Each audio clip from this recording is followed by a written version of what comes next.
நான் சொல்கிறேன், தமிழகம் முழுக்க இருக்கக்கூடிய மாணவிகள் வந்து 10லேருந்து 15% இது பயன்படுத்துகிறாங்க. அப்போ 100க்கு 15 பேர் இந்த போதை வஸ்துகளுக்கு அடிமையாக இருக்காங்க மாணவிகள். அதேமாரி 20லேருந்து 25%க்கு மேலே வந்து பார்த்தீங்கன்னு சொன்னால் மாணவர்கள் இந்த போதை வஸ்துகளுக்கு அடிமையாக இருக்காங்க.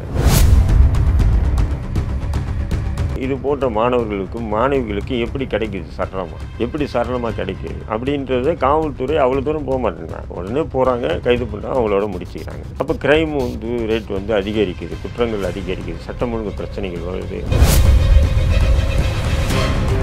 கல்லூரிகள் இழுத்து மூடுங்க. இவன் கல்லூரி இழுத்து மூடிட்டவனே உடனே வந்து தமிழ்நாட்டில் வந்து கல்வி திறமை இல்லாமல் போயிட போகிறது இல்லை. இப்போ இன்னொரு கல்லூரியினுடைய ஸ்தாபருக்கு பயம் வருமா இல்லையா? நாம் பெற்றோர்கிட்ட இந்த லட்சக்கணக்கில் காசு வாங்குறது மட்டும் இல்லை, அந்த மாணவர்கள் இங்கே தங்கி படிக்கிறாங்கன்னா அவங்களை நாம் வந்து பாதுகாக்கணும். இல்லைன்னு சொன்னால் நம்ம கல்லூரியும் இழுத்து மூடப்படும் என்ற ஒரு எச்சரிக்கை இந்த அரசால், இந்த காவல்துறையால் வழங்கணுமா இல்லையா? கொஞ்சம் யோசனை பண்ணி பாருங்கள்.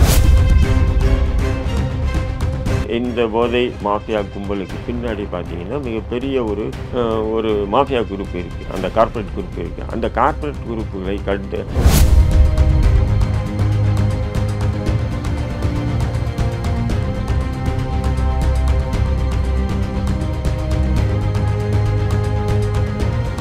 ரியலோன் நேயர்களுக்கு வணக்கம். இன்றைய நேர்காணலுக்காக நம்முடன் இணைகிறார் தேசிய லீக் கட்சியின் தலைவர் திரு தடா ரஹீம் அவர்கள். வணக்கம் சார். வாங்க. எஸ்ஆர்எம் கல்லூரியில் போதை இருப்பதாக தகவல் அடிப்படையில் பேரில் ஒரு ரெய்டு நடத்தப்பட்டது. விடுதியில் ஒரு குறிப்பிட்ட அளவு கஞ்சா எடுக்கப்பட்டு அதில் 30 பேர் வந்து கைது செய்யப்பட்டதாக ஒரு தகவல்கள் வந்துட்டுருக்கு. ஸோ கஞ்சா எப்படி ஒரு விடுதியில் போவோம்? ஸோ இதுக்கு யார் சப்ளை பண்ணுறா? நிச்சயமாக பார்த்தீங்கன்னா முதல்ல வந்து ஒரு வீடியோ வந்து ட்ரெண்ட் ஆகுது. அதாவது பெண்கள் உட்காந்துக்கிட்டு இந்த கானா பாட்டு பாடுறாங்க. அதில் வந்து போதை பற்றிய கானா பாட்டு. அதை வைத்து தான் காவல்துறை வந்து அங்கே ஒரு 50க்கும் மேற்பட்ட காவலர்கள் வந்து அந்த விடுதியை வந்து சோதனை பண்ணுறாங்க. எஸ்ஆர்எம் பல்கலைக்கழகத்துறை அந்த விடுதியில் சோதனை பண்ணுறாங்க.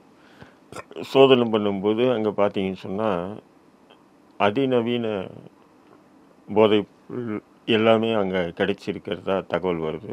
அந்த போதைப் பொருள்களை நீங்கள் பார்த்தீங்கன்னு சொன்னால் சிலது என் வாயிலெல்லாம் நுழைய மாட்டேங்குது. அதாவது டானிக்கு, காஃபு, அல்காஃப் டிஎக்ஸான், ரெக்ஸ்காஃப் டிஎக்ஸான், ஹேண்ட்ஸு, குளிப்பு, snack, pepper, injection, joint, bunk, இப்படி பலவிதமான போதை வஸ்துக்கள் வந்து அங்கேருந்து கைப்பற்றப்பட்டிருக்காங்க.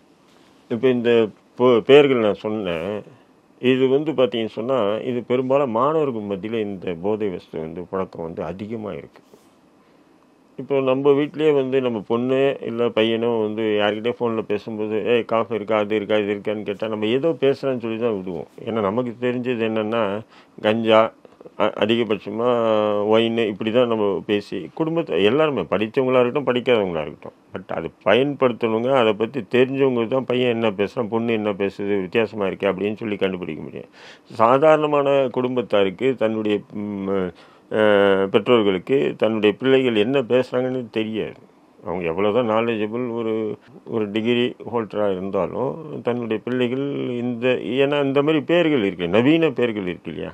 ஏன்னா இந்த பேர்கள்லாம் பார்த்தீங்கன்னு சொன்னால் இன்றைக்கி இருக்கக்கூடிய இளைஞருக்கு மத்திய தான் அது தெரியும், பெரியவங்களுக்கு தெரிய வாய்ப்பே இல்லை. ஏன்னு சொன்னால் இது பெரியவங்க இதெல்லாம் அதிகபட்சமாக அவங்க போதைன்னு சொன்னால் ஒன்று கஞ்சா, இல்லைன்னு சொன்னால் ஒயினை வந்து பயன்படுத்துகிறாங்க.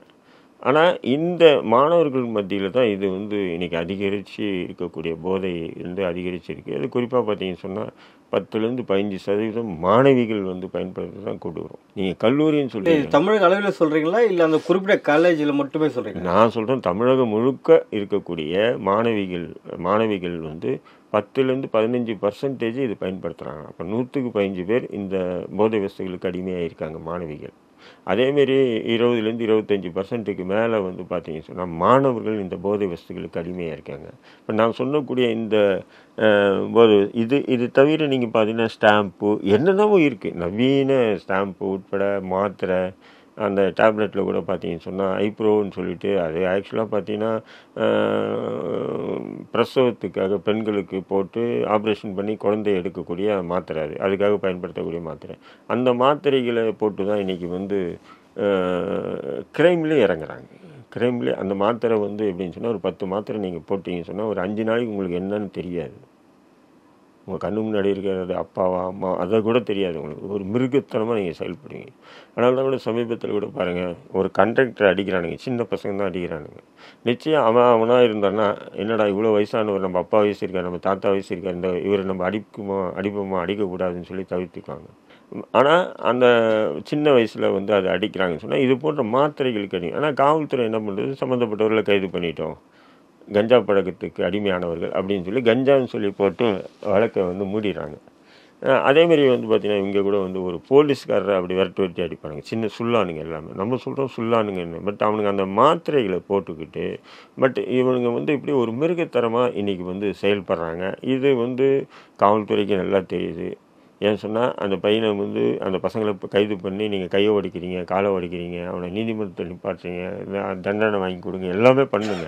ஆனால் அவன் என்ன வகையான போதை வஸ்தை நீ பயன்படுத்தணுன்றது சரியான முறையில் விசாரணை பண்ணி, புரியுதுங்களா, விசாரணை பண்ணி அதை வந்து நீங்கள் என்ன பண்ணணும் சொன்னால் அதை அடி நாதம் வரலையும் போய் அது எங்கே வருது, அந்த மாத்திரை எங்கே வரும். மாத்திரைன்றது சாதாரணமாக கிடைக்காது. பிரசவத்துக்குன்னு போய் ஒரு பெண்ணு கேட்டாலும் கொடுக்குறது இல்லை. டாக்டருடைய இது இருக்கணும்னு சொல்லி கேட்பாங்க, டிஸ்கிரிப்ஷன் இல்லாமல் கொடுக்க மாட்டான். புரியுதுங்களா. அப்படி இருக்கும்போது இந்த மாத்திரைகள் இது போன்ற மாணவர்களுக்கும் மாணவிகளுக்கும் எப்படி கிடைக்குது, எப்படி சரளமாக கிடைக்கிது அப்படின்றத காவல்துறை அவ்வளோ தூரம் போக மாட்டேங்கிறாங்க. உடனே போகிறாங்க, கைது பண்ணுறாங்க, அவங்களோட முடிச்சுக்கிறாங்க. அப்போ க்ரைம் வந்து ரேட் வந்து அதிகரிக்குது, குற்றங்கள் அதிகரிக்குது, சட்டம் ஒழுங்கு பிரச்சனைகள் வருது அப்படின்னு எதிர்க்கட்சிகள் பல புகார்கள் கூறினாலும் காவல்துறை வந்து அந்த விஷயத்தை வந்து அதோடு முடிச்சுட்டு போயிடுறாங்க. இப்போ அதை தொடர்ச்சி தான் இன்றைக்கி எஸ்ஆர்எம் பல்கலைக்கழகத்தில் வந்து இந்த ஒரு நிகழ்வு இன்றைக்கி தமிழ்நாட்டில் பார்த்திங்கன்னா அதிர்ச்சிகரமாக இருக்குது. ஒரு எஸ்ஆர்எம் கல்லூரியினுடைய மாணவர் விடுதிக்குள்ளே சோதனை பண்ணும்போது, மாணவிகள் விடுதியில் சோதனை பண்ணும்போது பார்த்திங்கன்னா நவீன ரகமான போதை வஸ்துகளெல்லாம் அங்கே வந்து கைப்பற்றப்பட்டு இருக்குது. சுமார் 20க்கும் மேற்பட்டவர்கள் கைது செய்யப்பட்டிருக்காங்க, மாணவிகள். அப்படின்னும்போது இது என்னன்னு சொன்னீங்கன்னா, இப்போ எஸ்ஆர்எம் கல்லூரியில் சேரணும்னு சொன்னால் ஏதோ சாதாரணமான பெற்றோர்களால் சேர்க்க முடியாது தங்களுடைய பிள்ளைகளை, இல்லைங்களா. போதை வஸ்துகளுக்கு அடிமையாகக்கூடிய மாணவிகளை உருவாக்குவதற்காகத்தான் அந்த பெற்றோர்கள் வந்து பல்லாயிரம் கோடிகளை லட்சங்களை வந்து செலவு பண்ணி அவங்க வந்து படிக்க வைக்கிறாங்களா அப்படின்ற கேள்வி இன்றைக்கி பொதுதளத்தில் பெரிய அளவில் எழுப்பணும். ஆனால் எழுப்ப மறுக்கிறாங்க. இது ஒரு விவாத பொருள் ஆக்கணும். ஏன் விவாத பொருள் ஆக்கலை? ஏன்னு சொன்னால் எஸ்ஆர்எம் உடைய பேர் கெட்டுடும். ஏன்னா மெயின் ஸ்ட்ரீம் மீடியாலாம் அவங்களுடைய கட்டுப்பாட்டில் இருக்குது. அப்போ எஸ்ஆர்எம் பேர் கெட்டுடும்னு சொன்னால் இப்போ நீங்கள் அந்த மாணவர்களை கைது பண்ணிட்டீங்க, அங்கே ஏதோ ஒரு பல மாணவிகளையும் கைது பண்ணியிருக்கீங்க. அதனால் வந்து ஒட்டுமொத்த இந்த கல்லூரிகளில் இருக்கக்கூடிய கல்லூரிகளில் புழங்கக்கூடிய போதை வஸ்துகளை ஒழிச்சிட முடியுமா? முடியாது. 2 கல்லூரிகளை இழுத்து மூடுங்கன்றேன். கல்லூரிகளை இழுத்து மூடுங்க. இவன் கல்லூரி இழுத்து மூடிட்டவனே உடனே வந்து தமிழ்நாட்டில் வந்து கல்வி திறமை இல்லாமல் போயிட போகிறது இல்லை. இப்போ இன்னொரு கல்லூரியினுடைய ஸ்தாபருக்கு பயம் வருமா இல்லையா? நாம் பெற்றோர்கிட்ட இந்த லட்சக்கணக்கில் காசு வாங்குறது மட்டும் இல்லை, அந்த மாணவர்கள் இங்கே தங்கி படிக்கிறாங்கன்னா அவங்களை நாம் வந்து பாதுகாக்கணும். இல்லைன்னு சொன்னால் நம்ம கல்லூரியும் இழுத்து மூடப்படும் என்ற ஒரு எச்சரிக்கை இந்த அரசால், இந்த காவல்துறையால் வழங்கணுமா இல்லையா? கொஞ்சம் யோசனை பண்ணி பாருங்கள். அது வந்து ஹாஸ்டலுக்குள்ளே இருந்தாலும் அந்த வார்டனை தாண்டி இது உள்ளே போகிறதுக்கான வாய்ப்புகள் ஏதாவது இருக்கு? வார்டனுன்றதே இல்லைங்க. இது நான் என்ன சொல்கிறேன், வார்டனோட கைது பண்ணிட்டு முடிக்கிறது கூட தப்புன்றேன் நான். கல்லூரி ஸ்தாபர்கள் மீது வழக்கு தொடுக்கணும், கல்லூரி ஸ்தாபர்களை கைது பண்ணணும், கல்லூரியை இழுத்து மூடணும். அப்போ நான் என்ன சொல்கிறேன், இன்னைக்கு அந்த காவல்துறை சோதனை பண்ண அந்த கல்லூரியை இழுத்து மூடட்டும். மற்ற கல்லூரி பள்ளிகளில் வந்து தனியார் பள்ளிகள்லையோ அல்லது கல்லூரிகள்லையோ அல்லது மாணவர் விடுதிகள்லையோ இது போன்ற போதை வஸ்து புழக்கத்தில் வருமா? அவன் ஸ்பெஷல் ஆஃபீஸரை வச்சு சர்ச் பண்ணுவானா இல்லையா? ஸ்பெஷல் ஆஃபீஸரை வச்சு கண்காணிப்பானா இல்லையா? உன்னையை நம்பி அனுப்புகிறானுங்கடா. ஹாஸ்டலில் தங்கி படிக்கிறவங்கலாம் யார்? சென்னையில் வாழ்கிற மக்களா? ஏதோ வெளியூரில், வெளி மாநிலத்தில், வெளிநாடுகளில் வாழக்கூடிய பெற்றோர்கள் வந்து தங்களுடைய செல்வத்தை இழந்து இங்கே படிக்க வைக்கிறது, இது போன்ற போதை வஸ்து கலாச்சாரத்தை வந்து அவங்க வந்து ஊக்குவிக்கிறதுக்காக அந்த கல்லூரி. நான் கேட்குறேன், மாணவர்களை சப்ளை பண்ணுறது யார் சார்? என்ன மாதிரி மாஃபியா வந்து இவங்கள டார்கெட் பண்ணி? அது அடுத்த கட்டத்துக்கு வரேங்க. நான் முதல்ல இது காவல்துறை நடவடிக்கை எடுத்துன்னா சம்மந்தப்பட்டவரை கைது பண்ணிட்டா ஒன்றுமே ஆக போகிறது இல்லை. 2 கல்லூரி இழுத்து மூடுங்கடான்றேன் நான். அப்புறம் இன்னொரு கல்லூரிக்கு பயம் வரும், அச்சம் வரும், அவன் கண்காணிப்பை அதிகப்படுத்துவான். அப்போ இதெல்லாம் தடுக்கப்படலாம். அப்போ இந்த போதை வஸ்து இப்போ இது எப்படி வருது என்ற கேள்வி ஒன்று. இது ஒன்றும் வானத்திலேருந்து அந்த கல்லூரிகளிலேருந்து வானத்திலேருந்து யாரும் தேவதூதர்கள் வந்து வாரி கொட்டி போய் ஜாலியாக இருங்கடா பசங்கன்னு சொல்லிட்டு மாணவர்களே மாணவிகளே ஜாலியாக இருங்கன்னு சொல்கிறது இல்லை. அப்போ இங்கே இருக்கக்கூடிய நபர்கள் மூலிமா தான் அது வருது. இப்போ இங்கே இருக்கக்கூடிய நபர்களை கைது பண்ணணும்னு சொன்னால் அப்போ அவனுக்கு யார் பேக்கப் இருக்காங்க, அவனுக்கு யார் பேக்கப் வரும், அப்போ இது எங்கேருந்து தர வைக்கப்படுது இது போன்ற போதை வசதிகளை அப்படின்ற விஷயத்தில் கண்காணிக்கிச்சு அவங்க சம்மந்தப்பட்டவர்கள்லாம் கைது பண்ணாங்கன்னு தான் இது போன்ற விஷயங்களை வந்து ஒழிக்க முடியுமே தவிர, ஒரு செடி இருக்குதுன்னு சொன்னால், ஒரு விஷச்செடி இருக்குதுன்னு சொன்னால் அது அந்த விஷச்செடியினுடைய இலையோ அல்லது அந்த கிளையோ கிள்ளி போட்டால் இன்னும் அதிகமாக தான் வளரும். விஷச்செடியினுடைய இலையோ கிளையோ கிள்ளி போட்டால் இன்னும் பூதகரமாக வெளியே வளர தான் செய்யும். அந்த விஷச்செடியை வேரோடி மண்ணோடும் பிடுங்கி எறிவது தானே ஒரு அரசனுடைய கடமையாக இருக்கணும். இன்றைக்கி நீங்கள் அந்த மாணவர்களை கைது பண்ணிட்டீங்க. போதை வஸ்து பயன்படுத்திய மாணவர்களை கைது பண்ணும்போது அப்போ போதை வஸ்து வந்து விநியோகம் செய்யக்கூடிய மொத்த மற்றும் பன்னாட்டு நிறுவனங்கள் மீது கை வைக்க ஏன் அரசுகள் பயப்படுதுன்றேன், ஏன் தயக்கன்றேன் நான். அப்போது இது வந்து பார்த்தீங்கன்னா இன்றைக்கி வந்து இன்னைக்கு என்ன பண்ணலாம், நம்ம ஒன்றா நினச்சிக்கலாம், நம்ம புள்ள இதேமாரி போதை வஸ்துக்கு அடிமையாகலப்பா பரவாயில்ல அப்படின்னு ஒவ்வொரு பெற்றோரும் நினச்சிக்கலாம். நாளைக்கு அவங்களும் அந்த பிள்ளைகளுடைய பிள்ளைகள் எந்த நிலைக்கு போவாங்கன்றது யோசிச்சாங்கன்னு சொன்னால் இன்றைக்கே இது ஒரு விழிப்புணர்வோடு மிகப்பெரிய ஒரு போராட்டத்தை முன்னெடுக்க வேண்டிய நிலைக்கு இன்றைக்கி தமிழகம் இருக்குது. மாணவிகளும் இந்த போதைப் பொருளுக்கு அடிமையாக என்ன காரணம் சார்? அவங்களுக்கு இது எப்படி ரீச் ஆகுறது, ஈஸியாக ரீச் ஆகுறாங்க? இப்போ சர்வசாதாரணமாக இருக்குமா, அப்படியே பேசிக்கிட்டே இருக்கும்போது ஒரு பெண்ணு இன்னொரு பெண்ணுக்கிட்ட ரெடி காஃபி இருக்கா, டீ ரெக்ஸ் காஃபி இருக்கா, அந்த காஃபி இருக்கா, இந்த காஃபி இருக்கா, பஃப் இருக்கா, பங்கு இருக்கா அப்படின்னு சொல்லி கேட்குறா. குடும்பத்தாரில் இருக்க ஆண்களே இதை பயன்படுத்தும் போது ஒரு சட்டம் ஒழுங்கு பிரச்சனை ஏற்படுதுன்னு சொல்கிறீங்களே, இப்போ பெண்கள் பண்ணாலும் அவங்களுக்கு என்ன மாதிரியான பிரச்சனைகள் இது ஏற்பட வாய்ப்பு இருக்குது? ஒட்டுமொத்த சமூக சீர்கேடுங்க எல்லாமே. டோட்டலாக இது ஒரு சமூக சீர்கேடு. இது போதைப்பொருள் விற்பனை மாஃபியாக்கள் வந்து வெவ்வேறு விதமான நிலையில் இதை கொண்டு போகிறாங்க. இன்றைக்கி வந்து பார்த்தீங்கன்னு சொன்னால் நிறைய பேர் இது இன்றைக்கி வந்து இப்போ வந்து ஒரு சமீபத்தில் கூட அந்த சுசித்ராவை ஒரு பெண்ணு வந்து பேட்டி கொடுத்தா. கமலஹாசன் பார்ட்டியில் கொகைன் வந்து பயன்படுத்த, அதாவது என்னது வெள்ளித்தட்டில் வச்சு பரிமாறப்படும்னு சொன்னான். அது பற்றி காவல்துறை என்ன நடவடிக்கை எடுத்தது நான் சொல்கிறேன். அப்போ சினிமாவில் மட்டும் இல்லை, நாடகங்களில் மட்டும் இல்லை, டிவி சீரியலில் வந்து இந்த காமெடி ஜோக் அது இது நடத்துகிறாங்க. பார்த்தீங்க எல்லா இடத்துலையும் இது பரவலாக இன்றைக்கி வந்து போதைப் பொருள்களுக்கு ஆளாகிறாங்க. அந்த டைமிங் ஜோக் அடிக்கிறதுக்காக அவங்க என்ன பண்ணுறாங்க, இது போன்ற போதைகளுக்கு வந்து அவங்க வந்து பயன்படுத்துகிறாங்க. ஏன் அது பயன்படுத்தினா கொஞ்சம் ஃப்ரெஷ்ஷாக அதான் அது ஃப்ரெஷ்ஷாக அந்த நேரத்தில் அந்த ஃப்ரெஷ்னஸ் கொடுக்கும். யார் சொன்னா சார் அப்படின்னு? யார் சொன்னதுன்னா அதான் அப்படி யார் சொன்னான்னு கேட்குறேன். ஒரு டாக்டர் ஏதாவது சர்டிஃபிகேட் கொடுத்துருக்காரா இல்லை எப்படினாலும் அதை பயன்படுத்துகிறாங்க அப்படின்னு கேட்குறாங்க. இப்போ வந்து சுசித்ரா சொன்னிச்சு. சுசித்ரா கிட்டே இந்த கேள்வி நீங்கள் எழுப்பியிருக்கணுமே. அவர் என்ன சொல்கிறாங்க, கமலஹாசன் நடத்திய டீ பார்ட்டிலே அதுமாரி போன்ற போதை வஸ்துகள் விநியோகப்படுதுன்னு சொன்னால் அப்போது மற்ற சின்ன பெரிய அப்போது அந்த டீ பார்ட்டி அந்த நிகழ்ச்சிகள் எல்லாம் என்னென்ன நடக்குன்றது கொஞ்சம் இமேஜின் கிரியேட் பண்ணி பாருங்கள். அப்போ இன்றைக்கி டிவி நிகழ்ச்சிகளில் கூட இந்த காமெடி ஜோக்கு அது இதுன்னு சொல்லி போகிறாங்களே, காமெடி இது அதுன்னு சொல்லி டான்ஸ் கின்ஸு அதெல்லாம் பார்த்துன்னு சொன்னால் நிச்சயமாக நமக்கே வந்து கொஞ்சம் அருவருக்கத்தக்க வார்த்தைகள், அது டபுள் மீனிங், அது இது டைமிங் ஜோக்கு அப்படி இப்படின்னு அடிக்கிறாங்கன்னு சொன்னால், பட் இவங்களும் அது போன்ற பயன்படுத்திட்டு மேக்கப்போட வந்து இவங்க வந்து என்ன அவங்களுக்கு டிஆர்பி ரேட் ஏறணும், வேறு எதுவுமே நோக்கம் இல்லை. பொருளாதாரம் பணம் வேணும், டிஆர்பி ரேட் ஏற்றணும், வியூவர்ஸ் அதிகமாக பார்க்கணும். இது தவிர வேறு என்ன நோக்கம் இருக்குது இந்த தொலைக்காட்சிகளுக்கு? சமூக நோக்கம் இருக்கா? சமூக நோக்கம் இருந்தால் அது போன்ற நிகழ்ச்சிகளை ஒளிபரப்பாங்களா சொல்லுங்கள். சாதாரணமான குட்கா பயன்படுத்துகிறாங்க இல்லையா, குட்காவனால் வந்து அது போதை இல்லைன்னு வச்சிங்கன்னா அது ஏதோ போட்டுக்கிட்டு அதை கூட நீங்கள் வந்து என்ன பண்ணுறீங்க, அங்கே பிடிக்கிறீங்க இங்கே பிடிக்கிறீங்க எல்லாமே பண்ணுறீங்களா இல்லையா? அப்படி இருக்கும்போது அது போன்ற புகையிலை அதாவது ஐடிசி இந்தியன் டபாக்கோ கம்பெனி இன்றைக்கி இந்தியாவில் வந்து அதிகமாக வந்து வரி கொடுக்கக்கூடிய ஒரு நிறுவனத்தின் மூலமா உருவாகி அது விநியோகிக்கக்கூடிய அந்த பொருட்களுக்கு கண்காணித்து கைது பண்ணக்கூடிய தமிழக அரசு இது போன்ற ஒரு கொடிய போதைகளுக்கு அடிமையாகக்கூடிய மாணவ மாணவிகளை காப்பாற்றுவதற்காக இது போன்ற கொடிய போதை வஸ்துக்களை அதை வந்து மொத்தமாகவும் சில்லறையாகவும் விற்பனை செய்யக்கூடிய வியாபாரிகளை மீது கை வைக்கிறதுக்கு ஏன் தயங்குறீங்கன்ற? இல்லை, அந்த தயக்கம் எதனால்? வியாபாரிகள் அரசியல் ரொம்ப நெருக்கமாக இருக்கிறதுனால ஒரு காரணமா இல்லை எதனால சார்? இல்லை, அதான் சொல்கிறேங்க, அந்த விஷச்செடியும் தெரிஞ்சு அந்த விஷச்செடி வேரோடு மண்ணோடும் பிடுங்கி போடுறதுக்கு பதிலாக அந்த உடைச்சி போட்டோன்னா இன்னும் அது வளர தான் செய்யுது. இப்போ எஸ்ஆர்எம் கல் பல்கலைக்கழகத்து 20 பேரை நீங்கள் கைது பண்ணிட்டீங்க. அப்போ இனி அங்கே போதை வசதி பழக்கத்துக்கு வராதான்?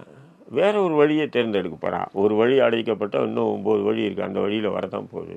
மாணவர்கள் சென்னையில் எத்தனையோ காலேஜ் இருக்கும், குறிப்பாக அது ஏன் எஸ்ஆர்எம் சார்? இன்னும் நிறைய காலேஜ் இருக்குது, அங்கே கூட ரெய்டு நடத்தலாம் இல்லையா? கோயம்புத்தூரில் ஒரு காலேஜ், இங்கே எஸ்ஆர்எம், அவ்வளோதானே. ஆனால் எஸ்ஆர்எம்ல எடுக்கப்பட்டதாக மட்டும் தான் ஒரு தகவல் வந்து. நான் என்ன சொல்கிறேன், எஸ்ஆர்எம் மட்டும் இல்லை, ஒட்டுமொத்த கல்லூரிகளையும் சோதனைப்படுத்தப்படணும். 2-3 கல்லூரிகளை இழுத்து மூடணும். அதேமாரி மாத்திரைகள், போதை மாத்திரைகள், அதாவது மருத்துவத்துக்காக பயன்படுத்தக்கூடிய மாத்திரைகளை அந்த போதைக்காக விற்பனை செய்யக்கூடிய மெடிக்கல் ஷாப்புகள் இழுத்து மூடணும். அந்த மெடிக்கல் ஷாப்புக்கு மொத்தமாக விற்பனை செய்யக்கூடிய கார்ப்பரேட் கம்பெனிகள் மீது நடவடிக்கை எடுக்கணும். இப்படிப்பட்ட கடுமையான நடவடிக்கைகள் எடுத்தால் ஒழிய இதை நீங்கள் சர்வசாதாரணமாக இந்த போதை வசதிகளை ஒழிக்க முடியாது. இது இந்த போதையை முற்றிலும் ஒழிக்கிறதுக்காக இப்போ அரசு, எந்த அரசு நடவடிக்கை எடுக்கணும்? இப்போ மாநில அரசு மும்முரம் காட்டணும், இல்லை மத்திய அரசு மும்முரம் காட்டணும்? அதான் சொல்கிறேன், நீங்கள் மத்திய அரசு நம்ம குற்றம் சொல்லிட்டு மாநில அரசு தப்பிக்க பார்க்குது. குஜராத்திலேருந்து தான் வருது, பம்பாயிலேருந்து தான் வருது, இங்கேருந்து தான் வருது. அது எங்கேருந்து வரலன்னு சொல்லலை, அங்கேருந்து கூட வரலாம். நானும் சொல்கிறேன், மாநில அரசு கடுமை காட்டணுன்ற, கடுமை காட்டி இந்த விஷயங்களுக்கு பாரபட்சம் இல்லாத நடவடிக்கை எடுக்கணுன்ற, பாரபட்சம் இல்லாத நடவடிக்கை எடுக்கணும். நிச்சயம் இது இந்த போதை மாஃபியா கும்பலுக்கு பின்னாடி பார்த்தீங்கன்னா மிகப்பெரிய ஒரு மாஃபியா குரூப் இருக்குது, அந்த கார்ப்பரேட் குரூப் இருக்குது. அந்த கார்ப்பரேட் குரூப்புகளை இது அவங்கள தண்டிக்காமல் இது போன்ற விஷயங்களை ஒழிக்க முடியாது. மாஃபியா கும்பல்லாம் யாரை நீங்கள் சொல்கிறீங்க சார்? அது நீங்கள் பார்த்தீங்கன்னா இப்போது ஹாப்பி ஸ்ட்ரீட்டுன்னு நடத்துகிறாங்க. ஹாப்பி ஸ்ட்ரீட் நீங்கள் பார்த்துருக்கலாம். நீங்கள் என்னடா இது போதை வசதி பற்றி பேசும்போது ஹாப்பி ஸ்ட்ரீட்டை பற்றி பேசுகிறீங்கன்னு.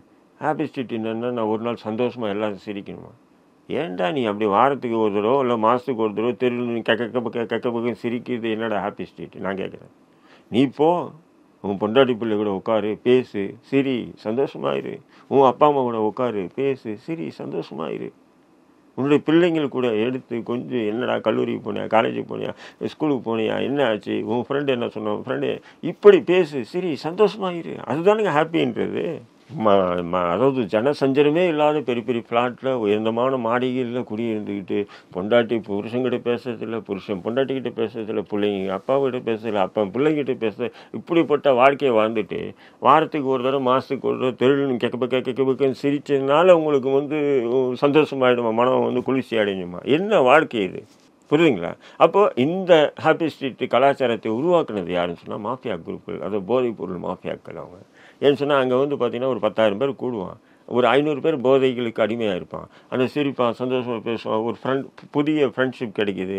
அந்த புதிய ஃப்ரெண்ட்ஷிப் மூலிமா என்ன பண்ணுவான், புது விதமான பழக்கங்கள் எல்லாம் அந்த குழந்தைகளுக்கு வரும். அந்த குழந்தைங்க மூலிமா இன்னும் அப்படியே பரவும். இதுக்காக உருவாக்கப்படுறது தான் இந்த ஹாப்பி ஸ்ட்ரீட் எல்லாம். இல்லைன்னு சொன்னால் நம்ம பண்பாடு, கலாச்சாரம், பாரம்பரியம்னு சொல்லி பேசிக்கிறோம் வாய்க்கிழிய. அப்போ இந்த பண்பாட்டில், கலாச்சாரத்தில், பாரம்பரியத்தில் இது உள்ளடக்கப்பட்டிருக்கா இந்த ஹாப்பி ஸ்ட்ரீட் எல்லாம்? நான் இல்லை. ஆனால் இந்த ஹாப்பி ஸ்ட்ரீட் நடத்துறதே, ஆர்கனைஸ் பண்ணுறதே கவர்மெண்ட் தானே சார்? நான் தான் சொல்கிறேங்க, கவர்மெண்ட்டுன்னு சொன்னால் நான் என்ன சொல்கிறேன், கவர்மெண்ட்டு இல்லை, யாரோ நடத்துகிறாங்க. அதுக்கு போலீஸ் கமிஷனர் கொடியரசு துவக்கி வைக்கிறாரு, நீதிபதி கொடியரசு. இதாச்சும் பரவாயில்ல. இந்த எல்ஜிபிடிக்யூ இருக்கா இல்லையா, லெஸ்பியன், கே, பைசெக்சுவல், இப்படி எல்ஜிபிடிக்யூன்னு ஏதோ போயிட்டே இருக்குது. அதெல்லாம் என்ன கலாச்சார சீர்குலைவு? நிச்சயம் பார்த்தீங்கன்னா ஒரு ஆண் ஒரு பெண், அவளாக இருந்தால்னா நிச்சயம் ஒரு ஆண் பெண் கூடுவது தான் ஒரு மரபு. ஒரு பெண் பெண்ணோடு கூறுறதும், ஒரு ஆண் ஆணோடு கூறுறதும், ஒரு பெண் 2 ஆணோடு கூறுறதும், ஒரு ஆண் 2 பெண்ணோடு கூறுறதும், இதெல்லாம் பார்த்தீங்கன்னு சொன்னால் எப்படியாப்பட்ட கலாச்சார சீரழிவுக்கு நோக்கி நம்ம போயிட்டு இருக்கோம் பாருங்கள். இப்போ இதெல்லாம் முற்போக்கு பகுத்தறிவுன்னு சொன்னோன்னா இதெல்லாம் முற்போக்கா, இதெல்லாம் பகுத்தறிவா? யாரா சொன்னா? அவனை செருப்பகிட்டு அடிக்காமல் வேறு என்னத்துக்கு கொண்டு அடிக்குது? அப்போ இதெல்லாம் பார்த்திங்கன்னா போதை மாஃபியாக்களால் உருவாக்கப்பட்டது தான் இதெல்லாம். அப்போ அவனாக இருந்தான்னா அவனால் நிச்சயம் இது போன்ற ஒரு முறை தவறிய ஒரு இன்ட்ரெஸ்ட் வராது. ஏதோ ஒரு காலத்தில் பார்த்தீங்கன்னு சொன்னால் அது புராண காலங்களாக இருக்கட்டும், எல்லாமே அந்த திருநங்கைன்னு சொல்லக்கூடிய அந்த இது இருக்குது. அது ஜென்ரலிக்கலாக, ஏன்னா ஒவ்வொரு ஆணுக்கும் பார்த்தீங்கன்னா 10% 15% பெண்மைத்துவம் இருக்குமா, ஒவ்வொரு பெண்ணுக்கும் ஒரு 10-15% ஆண்மைத்துவம். அது கொஞ்சம் கூடினா குறைஞ்சாவோ அது போன்ற மாற்றங்கள் வரும். அதே இன்றைக்கி இருக்கக்கூடிய மருத்துவத்தினுடைய இது மூலயமா அதை மாற்றிக்கலான்னு கூட இருக்குது, அந்த குணங்களை மாற்றிக்கலான்னு கூட இருக்குது. ஆனால் இவங்க மாற்றத்துக்கு பதிலாக இதை ஒரு கலாச்சாரம் எல்ஜிபிடிக்கு பரேடுன்னு நடத்துகிறான். அதுக்கு நீதிபதிகள் கொடியரசு துவக்கி வைக்கிறாங்க. எங்கே போயிட்டு இருக்கு பாருங்க, நம்ம எங்கே போயிட்டு இருக்கு பாருங்க. கேட்டால் பகுத்தறிவுன்றான், முற்போக்குன்றான். சொல்லக்கூடிய எந்த நாதாரி பையனும் தன்னுடைய மகன், தன்னுடைய மகள் இப்படி போனானா விட்டுவானா? நான் கேட்குறேன். இப்போது உதயநிதி ஸ்டாலினுடைய மனைவி கீர்த்திகா உதயநிதி வந்து கொடியசைச்சு எல்ஜிபிடிக்குவை தூக்கி வைக்கிறாங்கன்னு வைங்க. தூக்கி வச்சாங்களா இல்லையா? தூக்கி வச்சாங்க. அவங்களுடைய பையன் இன்பநீதி வந்து இந்த எல்ஜிபிடிக்குவில் போயிட்டான்னா இவங்க ஏற்றுக்குவாங்களா? நான் கேட்குறேன். சொல்லுங்கள், ஏற்றுக்குவாங்களா? ஏற்றுக்க முடியுமா இவங்களால்? ஏன் சொன்னால் அது வாரிசே இல்லையே, அடுத்த வாரிசே இல்லாமல். அப்போது நாம் வந்து பகுத்தறிவு, முற்போக்கு, அது இது மயிறு மட்டன் பேசிக்கலாமே தவிர அந்த பகுத்தறிவு என்பதே என்னன்னா இவங்க தவறாக புரிஞ்சுக்கிட்டாங்க. ஒரு செயலை செய்யும்போது பகுத்தறிஞ்சு செயல்படு, அதுதான் பகுத்தறிவு. சரியா தவறா, இது மூடப்பழக்கத்தில் அடக்குமா இல்லையா, அதுதான் பகுத்தறிவு. முற்போக்கு என்பது என்ன? யாருமே சிந்திக்காத ஆணும் பெண்ணும் தான் சேரணுமா? இல்லை, ஆணுமே சேரிக்கலாம்.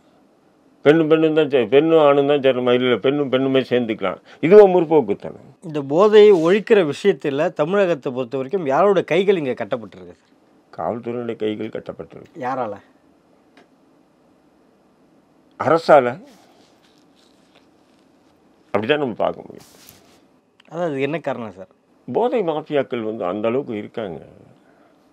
அவங்க எல்லா துறையிலையும் வந்து அவங்க கைவிட்டிக்கிட்டு இன்றைக்கி வந்து இது உலகம் முழுக்க இருக்குது. இது தமிழகத்தில் மட்டும் நம்ம தமிழக முதல்வரை மட்டும் குறை சொல்கிறதா, திமுக அரசு மட்டும் குறை சொல்ல நான் ஒட்டுமொத்தமாக சொல்கிறேன். இருந்தாலும் தமிழகத்தில் வந்து ஒரு முன்மாதிரி மாநிலமாக தமிழகம் இருக்கும்போது இதெல்லாம் கொஞ்சம் கடுமையை காட்டி இதை ஒழிக்கிறதுக்கு உண்டான வேலைகளை பார்க்கணுன்றதான் நம்ம சொல்கிறோம்.